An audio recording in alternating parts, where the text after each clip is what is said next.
Joining me now is Robert Greenwald, founder and president of Brave New Films. He is also the producer of the new documentary Rethink Afghanistan. Mr. Greenwald, good to have you with us tonight. I appreciate your time.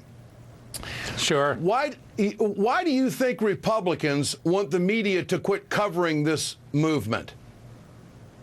Well, I think that they're terrified, Ed, because what we're seeing is a real social movement. And social movements sweep politicians out of their way. Think about it. The peace movement, the civil rights movement, the women's movement, the labor movement, none of them stood still for hack politicians. They talked about what they needed to talk about. They talked about moral issues, and they went after it strongly and firmly. And politicians damn well better run, because when the people's anger is unleashed on the right targets, which is the 1%, then we see social change.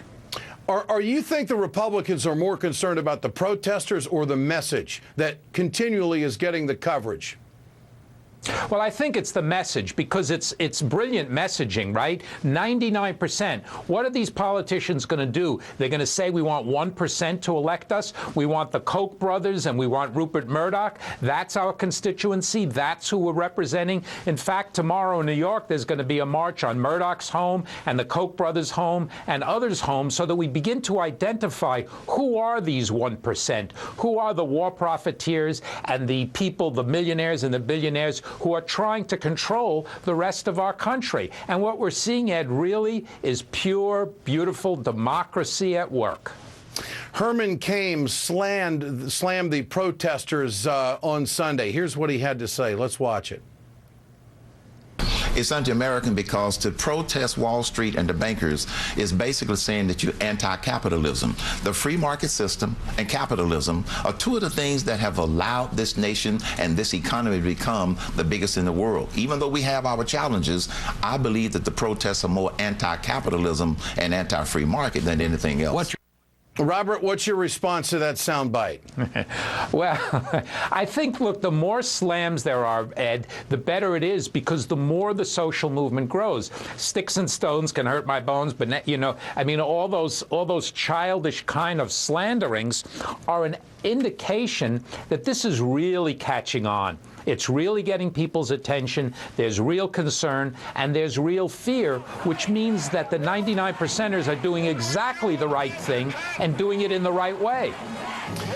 Do you think the 99% could be more of a political force than what we saw at the Tea Party? I mean, the Tea Party obviously had an influence on the midterms last November 2010, and we're a year away. And are these voters, I mean, are these people that are going to engage in the process? And do you think that this could be a greater political force than the Tea Party? Well, I think what's important, again, is remember, this is a social movement. It's not about narrow partisan divisions. It's really about changing the way people of all political persuasions think about issues, work on issues, and talk about issues. And from that point of view, I think they've absolutely hit the sweet spot of our country, talking about the home, have no jobs, are spending $1 trillion on a war, when 1% of this country, 1%, Ed, has billions and millions of dollars, and their greed will never stop. The bankers' greed doesn't stop. Wall Street greed doesn't stop. We see today that Wall Street is expecting bigger bonuses than ever this year, while tens of thousands of people are losing their homes. That's a profound issue, and that's a social movement which exceeds, if you will, any kind of narrow political way of looking at it. And that's why some of these politicians are absolutely terrified, and they should be. Robert Greenwald, always a pleasure. Good to have you with us tonight on The Ed Show. Thanks for your views.